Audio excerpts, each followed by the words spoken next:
చూస్ country delight, live better. ఇప్పుడే country delight యాప్ని download చేసుకోండి. నమస్తే, వెల్కమ్ టు సుమన్ టీవీ.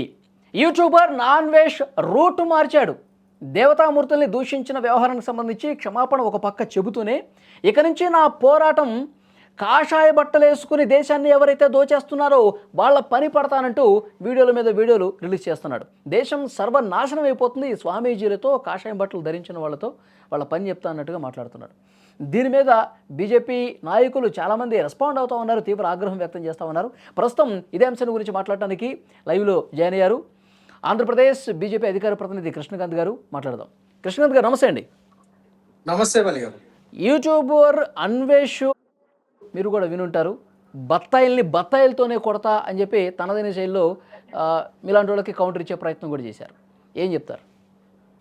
వలి గారు, ముందుగా మీకు సుమన్ టీవీ ప్రేక్షకులకి నమస్కారం అండి. సార్, ఇది ఒక 3 రోజుల నుంచి మేము కంటిన్యూస్ గా దీని మీద మాట్లాడుతున్నాం. అన్ని ఛానల్స్ లో వాడి మీద కంప్లైంట్లు ఇవ్వడం జరిగింది.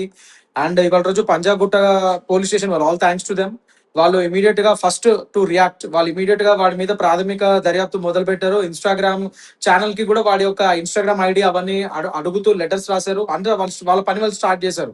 At the same time Andhra Pradesh లో, మా యొక్క రాష్ట్రం ఆంధ్రప్రదేశ్ లో విశాఖపట్నంలో, గుంటూరులో అక్కడ కూడా కేసులు నమోదు చేయడం జరిగింది. అండ్ దాని ప్రకారంగా అక్కడ పోలీసు వారు కూడా వేగవంతంగా వాళ్ళ దర్యాప్తు స్టార్ట్ చేశారు.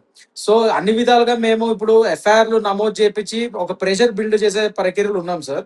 సో దానికే వాడు అనుగుణంగా రియాక్షన్ అనమాట. ఈ యాక్షన్ కి రియాక్షన్, వాడు ఏం చేయాలో అర్థం కాక ఇలా పిచ్చి ప్రేలేపనలు మళ్ళీ వీడియోలు పెట్టి భయపడ్డాడు సార్.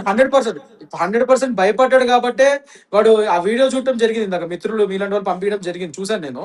ఆడు ఆంజనేయ స్వామి విగ్రహం ముందు అనుకుంటా నుంచొని నాకు ఆంజనేయ స్వామి కల్లోకి వచ్చాడు, ఇలా అలా చేయమన్నారు, ఇలా చేయమన్నారు, హిందుత్వం పేరు మీద ఏదో బిజినెస్ చేసే వాళ్ళని, దాన్ని ఉపయోగించుకునే వాళ్ళకి బుద్ధి చెప్పమన్నారు, అది అని చెప్పి అసలు హిందూ మతాన్ని వేరే దేశంలో ఉంటూ మన దేశ నాగరికతని, మన దేశ ప్రజల్ని, మన హిందూ మత సంస్కృతిని గురించి తప్పుగా మాట్లాడి కాంట్రవర్సీలు చేసి ఇవాళ రోజు వాడి మీద పోలీస్ కేసులు నమోదే విధంగా చేసుకొని ఇప్పుడు మళ్ళీ వాడే దెయ్యాలు వేదాలు వెలిస్తున్నట్టు మళ్ళీ నాకు ఆంజనేయ స్వామి కల్లోకి వచ్చాడు, ఆంజనేయ స్వామి కల్లోకి వచ్చాడంటే వీడికి ఇంత డీటెయిల్డ్ గా ఇంది చెప్పారంట వాడికి. సో దీన్ని బట్టి వాడికి తెలుస్తుంది సార్, మనకు ఒకటి ఏంటంటే వాడి మతి స్థిమితం కూడా సరిగ్గా లేనట్టుంది, first and foremost thing. So వాడు పిచ్చెక్కి ఇంత పెద్ద రియాక్షన్ వాడు ఎక్స్పెక్ట్ చేయలేదు వాడి జీవితంలో. సుబ్రహ్మణ్య స్వామి కూడా కల్లోకి వచ్చి ఆయన హిందూ ధర్మం గురించి నువ్వు పోరాటం చేయాలని చెప్తున్నప్పుడు, అదేంటి స్వామి, ఆంజనేయ స్వామి ఆల్రెడీ వచ్చారు, మీరు కూడా వచ్చారంటే ఆ దేవుళ్ళు అందరం వస్తాము, నువ్వు చేయాల్సిన బాధ్యత నీ మీద ఉందని చెప్పి ఆయన మోటివేట్ చేశారంట దేవుళ్ళు. అదే సార్, అదే ఇట్స్ అంటే వాడు అంటే వెటకారంగా మళ్ళీ దీన్ని కూడా మళ్ళీ అదే విధంగా హిందూ మనోభావాన్ని కించపరిచే విధంగానే మళ్ళీ మాట్లాడుతున్నాడు. ఇది ఇదంతా వెటకారంగా వెటకారమైన ధోరణితో మాట్లాడుతున్నట్టే ఉంది ఇదంతా. ఆంజనేయ స్వామి వచ్చారు, సుబ్రహ్మణ్య స్వామి వచ్చారు, ఇలా చెప్పారు అని హిందువుల్ని, మరి ఎవరైతే మన దేశంలో ఉన్న హిందువుల్ని మళ్ళీ ఎత్తుపడుస్తూ కావాలని దీని మీరు ఒక ఇక్కడ ప్యాటర్న్ చూస్తే వలి గారు, ఫస్ట్ ఏమో అసలు మహిళల విషయంతో మొదలైంది ఇదంతా. మహిళలు ఎలా ఉండాలి, ఏంటి, బట్టలు వేసుకోవాలి, విప్పుకొని తిరగాలన్న టైప్ లో వీడు మాట్లాడదాం స్టార్ట్ చేశాడు. సో దాని నుంచి మన హిందూ దేవతల మీదకి వచ్చాడు. దాని తర్వాత నుంచి ఇప్పుడు పొలిటికల్ పార్టీల మీదకి వస్తున్నాడు. అంటే ఇక్కడ మీనింగ్ ఏంటి, వీడు ఒక స్టెప్ బై స్టెప్ ఒక ప్యాటర్న్ ప్రకారం వెళ్తున్నాడా అని డౌట్ వస్తుంది. సో దీని వెనకాల ఇతర మత సంస్థలు, యాంటీ నేషనల్ పరంగా కానీ లేదా ఇతర మత సంస్థలు ఏమైనా వేరే దేశాల నుంచి వీడికైనా ఫండింగ్ వెళ్ళి మన హిందూ మతాల మీద, మన దేశం సంస్కృతి మీద, మన దేశం మీద చెడుగా చిత్రీకరించే డబ్బులు వెళ్ళాయని డౌట్ వస్తున్నాం. మీకు అలాంటి డౌట్ ఏమైనా ఉందా? హిందుత్వం మీద దాడి చేయమని చెప్పి అతనికి ఫండ్ వస్తున్నట్టుగా ఆ డౌట్ ఉందా? వస్తుంది సార్, ఎందుకంటే ఈ వీడియో చూసిన తర్వాత నాకు అలాంటి డౌట్లు లేవనెత్తాయి. ఇన్ని రోజులు వీడియో ఒక బ్రెయిన్ లేని ఎదవా, పనికిమాలిన వెదవా, ఏదో తెలియని మిడిమిడి జ్ఞానంతో పిచ్చి బూత్ వీడియోలు చేసుకుంటూ బతికే ఒక పిచ్చి వెదవా. సో వీడు ఏదో ఇట్లా మాట్లాడాడు, వీడికి బుద్ధి చెప్పాలి అని అనుకున్నాం. హిందూ పరంగా హిందూ దేవతల మీద అసభ్యకరమైన మాట్లాడి వీడికి దాని తగ్గట్టుగా దేశ సమగ్రత మీద పాయింట్అవుట్ చేస్తున్నాడు. సో దాని పరంగా కూడా మేము ఇవాళ రోజు పోలీస్ కేసులు వేయడం జరిగింది. ఇప్పుడు నెక్స్ట్ పొలిటికల్ పార్టీస్, హిందూ మతంకి అందరూ ఇట్లా పొలిటికల్ పార్టీలు, పలానా పొలిటికల్ పార్టీలు కానీ లేకపోతే హిందూ కాషాయ కండువా వేసుకున్న వాళ్ళు దేవుడి పేరుని దేవుడి పేరు మీద అది చేస్తున్నారు. అయ్యప్ప స్వాముల మీద కూడా ఇది మళ్ళీ ఇంకోటి మీరు గమనించాలి, మళ్ళీ హిందూ మతం మీద గట్టిగా పడ్డాడు వీడు. అయ్యప్ప స్వాములు కూడా చాలా మంది ఇలా చేస్తున్నారు, అలా చేస్తున్నారు అని పిచ్చి వాడు అవుతున్నాడు. ఇదంతా ఒక ప్యాటర్న్. వీడు కావాలని మళ్ళీ పదే హిందూ మతం మీద, మన హిందూ సంస్కృతి మీద వీడు దాడి చేస్తున్నట్టు తెలుస్తుంది. హిందూ అనే ముసుగులో మళ్ళీ అది కూడా నాకు తెలిసిన ఇన్ఫర్మేషన్ ప్రకారం అయితే ఇట్లా మీలాంటి ఆయన ఇప్పుడు నేను స్వామీజీలు అన్నాను, దొంగ స్వాములు అన్నాను, దోచుకుంటున్న వాళ్ళు అన్నాను, మీరెందుకు భుజాలు తడుపుకుంటున్నారని చెప్పి అంటే?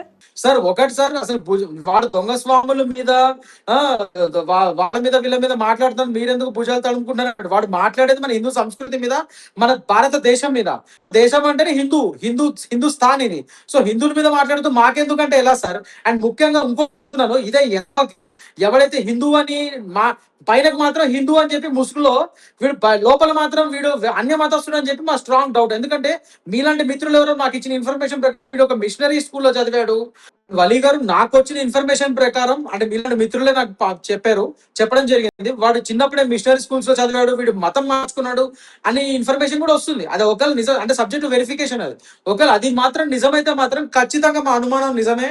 వీడు హిందూ అని చెప్పుకొని హిందూ ముసుగులో వీడు అన్య మతస్థుల డబ్బులు అన్య మతానికి ఎప్పుడో మారిపోయి వాళ్ళు ఆ ఇన్స్టిట్యూషన్స్ ఇచ్చే డబ్బులతో ఆ ఇల్లీగల్ ఫండింగ్ తో వీడు హిందూ మతం మీద దాడి చేస్తున్నాడు అనే డౌట్లు కూడా వస్తున్నాయి ఇప్పుడు మాకు. అది కనుక నిజమైతే ఒక చేత్తో వినాయకుడు బొమ్మ పట్టుకున్నాడు, ఒక చేత్తో భగవద్గీతగా పట్టుకున్నాడు.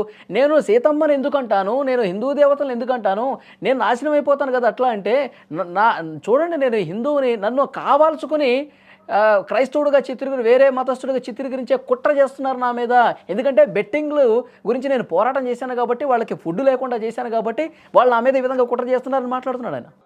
నేను ఒకటి చెప్తా వినండి sir, sorry for my strong language, కానీ నాకు ఒక హిందూగా ఇవాళ రోజు నేను ఒక అడ్వకేట్ కింద మాట్లాడలేదు, ఒక పార్టీ పర్సన్ కింద మాట్లాడలేదు సార్, అన్నిటికన్నా హిందూ కింద మాట్లాడుతున్నా. అందుకే నాకు చాలా కోపం ఉంది, నా రక్తం అవుతుంది. గత 3 రోజులుగా వాడు చేసే పనుల మీద మేము ఇంత ఫైట్ చేస్తున్నాము, మళ్ళీ పైనుంచి వాడికి బుద్ధి రాకుండా పైనుంచి ఇంకా రెచ్చగొట్టే ప్రక్రియ చేస్తున్నాడు. దానికి నేను ఇప్పుడు సమాధానం చెప్తాను మీరు అడిగిన దానికి. సార్ ఫస్ట్ ఆఫ్ ఆల్ వాడు చేసే పని ఏంటంటే, వాడు ఏమంటున్నాడు, హిందువులకి నేను వత్తాసు పలుకుతున్నాను, హిందువులు చాలా మంది ఇలా మోసాలు చేస్తున్నారు, అది ఇది అంటున్నాడు. నేను ఇదే యథవని అడుగుతున్నాను, వీడికి అన్య మతస్థుల మీద అన్య మతాల్లో అన్యాయాలు జరగట్లేదా? ఈ సో కాల్డ్ క్రిస్టియన్ మిషనరీస్, పాస్టర్లు, ఎంతమంది వీళ్ళు రకరకాలుగా ఉమెన్ ని వాళ్ళు మతం పేరు మీద వాళ్ళు లొంగ తీసుకొని చేసిన కేసెస్ చాలా ఉన్నాయి. At the same time Muslims, మన ఇస్లాంలో కూడా కొందరు ముల్లాలు, అందరు అనట్లేదు, కొందరు ముల్లాలు ఇలాంటివి చేసే ఉదంతాలు ఉన్నాయి. అన్య మతస్థుల మీద మాట్లాడే దమ్ముందా వీడికి? వీడు కేవలం హిందూ మతం మీద ఎందుకు మాట్లాడుతున్నాడు? అదొక ప్రశ్న. ఇంకోటి మీరు అంటున్నారు, వీడు నేను పొద్దున్న లెగిస్తే నేను వినాయకుడిని పట్టుకుంటాను, భగవద్గీతను పట్టుకుంటాను, నేను ఎందుకు మాట్లాడుతాను అంటే, వీడు అవి పట్టుకొని తప్పుడు మాటలు మాట్లాడితే మనం దాన్ని అంగీకరిస్తాం అంటే? హిందూ అనే ముసుగులో, నేను చెప్పేది అదే, హిందూ అనే ముసుగుది. నిజంగా హిందూ కూడా అని పట్టుకొని తిరగాల్సిన అవసరం లేదు.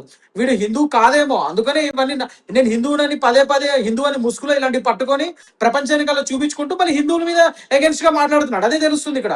అండ్ ఇంకోటి సార్, ఒకటి గుర్తుపెట్టుకోండి, రావణాసుడు మీరు అడ్వకేట్ కూడా కాబట్టి అడుగుతున్నాను, కొన్ని సెక్షన్స్ మీరు కూడా చూసే ఉంటారు, అతని మీద ఏం సెక్షన్స్ ఉన్నాయని.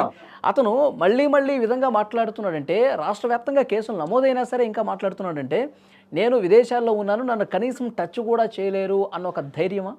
ఒక విధంగా కొద్దిగా అదే ఉంది సార్. అంటే ఏంటంటే, ఇప్పుడు కేసులు నమోదనే, కానీ వాడిని అరెస్ట్ చేసుకొని తీసుకురావడానికి కొద్దిగా టైం పడుతుంది. నేను చెప్పినట్టు ఫస్ట్ ఆఫ్ ఆల్ NBW వాడి మీద ఇష్యూ అవ్వాలి, నాన్ బెయిలబుల్ వారెంట్, దాని తర్వాత LOC లుకౌట్ నోటీస్, మెజిస్ట్రేట్ గారి పర్మిషన్ తో వీళ్ళు లుకౌట్ నోటీస్ ఇష్యూ చేయాలి పోలీస్ వారు. దాని తర్వాత ఇవన్నీ కూడా, అంటే లుకౌట్ నోటీస్ ఇష్యూ చేసిన తర్వాత వాడు ఒకవేళ ఇండియాకి కానీ ఎక్కడికైనా ఏదైనా ఇంటర్నేషనల్ ఎయిర్పోర్ట్ వాడు ఇండియాకి వస్తే ఇమీడియట్ గా అరెస్ట్ చేయడానికి ప్రక్రియ ఉంటుంది. ప్లస్ వాడి పాస్పోర్ట్ క్యాన్సిలేషన్, సస్పెండ్ చేయడం, ఇంపౌండ్ చేయడం అంటారు.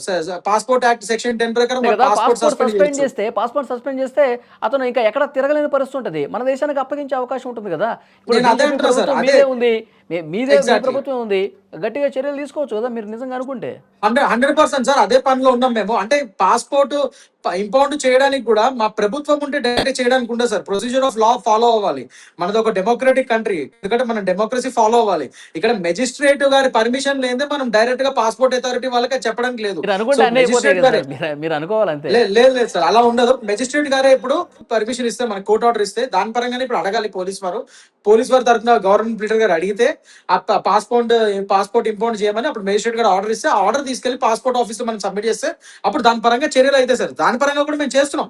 అంటే ఏదైనా ప్రొసీజర్ ఆఫ్ లా కొద్దిగా టైం టేకింగ్ కాబట్టి మేము కొద్దిగా అలా అనిపిస్తుంది కానీ, బట్ మేము అవన్నీ కూడా చేస్తున్నాము ఖచ్చితంగా. అండ్ ఇదే కాకుండా ఐటీ, ఇప్పుడు వాడి మీద ఐటీ సెక్షన్ 67 కూడా పెట్టాం సార్, ఇన్ఫర్మేషన్ టెక్నాలజీ యాక్ట్ 2000 ప్రకారం ఒబ్సిన్ కంటెంట్ కింద. దాంతో పాటే మేము పోలీస్ వారిని మేము ఇంకోటి కూడా అడుగుతున్నాం, ఏంటంటే ఐటీ యాక్ట్ సెక్షన్ 69A కూడా పెట్టమని చూస్తున్నాం. ఎందుకంటే దాని పరంగా అప్పుడు సెంట్రల్ గవర్నమెంట్ అంటే మీరు అనొచ్చు మళ్ళీ సెంట్రల్ గవర్నమెంట్ మీదే కదా, మీరే డైరెక్ట్ గా చేయొచ్చు కదా అని. అలా నేను డైరెక్ట్ గా చేయడానికి ఉండదు sir. Official government gazetted officers నుంచే వాళ్ళ పోలీస్ డిపార్ట్మెంట్ ఇలాంటి డిపార్ట్మెంట్ నుంచే 69 పెట్టొచ్చు కదా మీరు. మొన్న ఎందుకు పెట్టలేదు? 67 కనిపించింది అందులో. అవును సార్, ఇప్పుడు అదే దాని పరంగానే మేము ఇప్పుడు అడుగుతున్నాం పోలీస్ వారిని. 69 పరంగా ఏంటంటే వీళ్ళు అడగాలి. 69 ఇందులో పెడతానికి ఉండదు, ఇది దీంట్లో ఎఫ్ఐఆర్ లో పెడతానికి లేదు. సెక్షన్ 69A మనము అడుగుతూ ఇన్వోక్ చేస్తూ పోలీస్ వాళ్ళు గవర్నమెంట్ ఆఫీషియల్స్ లేకపోతే మన స్టేట్ గవర్నమెంట్ సెంట్రల్ గవర్నమెంట్ అడగచ్చు. Ministry of electronics and information technology department వారిని వీళ్ళు అడిగి వీడి ఇట్లా మత సామరస్యాన్ని చెడగొట్టే విధంగా ఉన్నాయి వీడి వీడియోస్, దేశ సమగ్రతని పాడు చేసే విధంగా ఉన్నాయి, పబ్లిక్ పీస్ ని హార్మోనీని డిస్టర్బ్ చేసే విధంగా ఉన్నాయి. సో ఇవన్నీ ఇది అని సాక్ష్యాలని పెట్టి మనం దాని ప్రకారంగా వాడి యూట్యూబ్ ఛానల్ ని దేశంలో ప్రస్తుతం స్త్రీలకి స్వేచ్ఛ కూడా లేదు. స్త్రీల తరఫున నేను ఇక పోరాటం చేయబోతున్నాను కూడా అన్నారు. కేంద్ర ప్రభుత్వం పాలనలో, బీజేపీ పాలనలో స్త్రీలకు నిజంగా స్వేచ్ఛ లేదా? సార్ మా దేశంలో స్త్రీలకి మన కేంద్ర ప్రభుత్వం పాలిత మన దేశంలో ఇవాళ రోజు స్త్రీలకి నిజంగా పెద్దపీట వేసామా లేదా అనేది మన ద్రౌపది ముర్ము గారిని చూస్తే తెలుస్తుంది మనకి. మన దేశ ప్రధాన మహిళ president of India, she a tribal women and she a women. ఒక ట్రైబల్ ఒక సెక్ట్ నుంచి వచ్చిన ఒక మహిళ ప్రపంచంలోనే మన దేశంలోనే ఫస్ట్ టైం మన హిస్టరీ ఆఫ్ ఇండియాలో ఒక ట్రైబల్ మహిళని ప్రెసిడెంట్ చేసిన ఉదంతం మా బీజేపీ గవర్నమెంట్ చేసింది సార్. ఇంకా ఇంతకంటే మహిళలకి పెద్దపీట వేయడం ఇంకేమి ఎగ్జాంపుల్ ఉంది సార్ మీకు? అండ్ ముఖ్యంగా మనకు సమయం కూడా లేదు. ఫైనల్ గా ఒక్క మాటలో అన్వేష్ గురించి ఏం చెప్పదలుచుకున్నారు? మీ ఫ్యూచర్ యాక్షన్ ప్లాన్ ఏ విధంగా ఉండబోతుంది? సార్ ఒకటి, ఇవాళ రోజు నేను ఒక హిందూగా నా రక్తం మరుగుతుంది. సో ఇలాంటి వాళ్ళని చెప్పుతూ కొట్టాలి. వీడు ఎప్పుడెప్పుడు ఇండియాకి వస్తాడా, వీడు ఎప్పుడెప్పుడు వీడు ఒక ట్రైల్ ఈ న్యాయపరమైన పోరాటం చేద్దామని మేమందరం సంసిద్ధంగా ఉన్నాం. అట్ ద సేమ్ టైం నేను మీ ఛానల్ ద్వారా ఇంకోటి విజ్ఞప్తి చేస్తున్నాను వ్యూవర్స్ అందరికి. అదేంటంటే చట్టపరంగా ఏమేమి యాక్షన్ తీసుకోవాలో మేము అన్ని చేస్తున్నాము, అన్ని విధాలుగా తొందరగా అయ్యే విధంగా చేస్తున్నాం. కానీ ద సేమ్ టైం మీరు కూడా వ్యూవర్స్ అందరూ కూడా మీ యొక్క ప్రైవేట్ యూట్యూబ్ అకౌంట్స్ నుంచి యూట్యూబ్ ఛానల్ కి వాడి ఛానల్ మీద రిపోర్ట్ ఇవ్వండి. ఓన్లీ అన్సబ్స్క్రైబ్ చేస్తే సరిపోదు. మీరు వాడి ఛానల్ మీద యూట్యూబ్ వారికి ఈ యూఆర్ఎల్స్ ఏదైతే ఈ పాత వీడియోస్ ఉన్నాయో చెడుగా మాట్లాడినావో అవన్నీ మీరు పొందుపరుస్తూ యూఆర్ఎల్స్ పెట్టి మీరు యూట్యూబ్ ఛానల్ వరకు వీడి మీద రిపోర్ట్ ఇస్తే అందరూ కలిపి చాలా మంది వాడి మీద రిపోర్ట్ ఇస్తారు ప్రైవేట్ యూట్యూబ్ అకౌంట్స్ నుంచి, మీ అకౌంట్స్ నుంచి. అప్పుడు యూట్యూబ్ వారు ఇంకా తొందరగా వాడి మీద యాక్షన్ తీసుకొని వాడి అకౌంట్ ని వాడి ఛానల్ ని బ్లాక్ చేసే ఛాన్సెస్ ఎక్కువ ఉంటాయి. మా పరంగా గవర్నమెంట్ పరంగా మా పరంగా మేము చేస్తున్నాం సార్ అన్ని విధాలుగా. కానీ ఒక దేశ పౌరులుగా మీకు కూడా ఒక బాధ్యత ఉంది. సో మీరు కూడా ఆ బాధ్యతని ప్రతి హిందూ ఇవాళ రోజు అది నిర్వర్తించండి. మీరు బ్లాక్ చేయండి, వాడి మీద రిపోర్ట్ చేయండి యూట్యూబ్ అని చెప్పి నేను మీ ద్వారా, మీ ఛానల్ ద్వారా మేము కోరుతున్నాం సార్. ఇది తప్పకుండా అవుతుంది. త్వరలోనే వాడి మీద మేము న్యాయపరంగా చట్టపరంగా యాక్షన్ తీసుకోబోతున్నాం, మీరు చూస్తారు. అప్పుడు మళ్ళీ మనం ఇక్కడే మాట్లాడదాం సార్ ఇదే సుమన్ టీవీలో. డెఫినెట్లీ అరెస్ట్ అవుతారంటారా? అది చెప్పండి. 100% సార్, డెఫినెట్ గా దాని పరంగానే ఇప్పుడు చర్యలు అవుతున్నాయి. వాడు కనుక ఇప్పుడు ఇండియాకి వచ్చి వాడు ట్రైల్ అటెండ్ కాకపోతే వాడి మీద NBW, LOC అండ్ ఇంకా రెడ్ కార్నర్ నోటీస్ కూడా. రెడ్ కార్నర్ నోటీస్ అంటే ఇంటర్పోల్ వాళ్ళ హెల్ప్ తీసుకొని వాడి ప్రపంచంలో ఎక్కడున్నా కూడా వాడిని పట్టుకొని తీసుకొస్తాము. సో అది కూడా జరిగే ఛాన్సెస్ కూడా ఉన్నాయి. రెడ్ కార్నర్ నోటీస్ ఇంకా లాస్ట్ స్టేజ్ అది. ఫస్ట్ అయితే దీని పరంగా మేము చూస్తున్నాము. అండ్ వాడి పాస్పోర్ట్ కూడా సస్పెన్షన్ పరంగా కూడా మేము అడుగులు వేస్తున్నాం. ఖచ్చితంగా thank you very much. Thank you sir.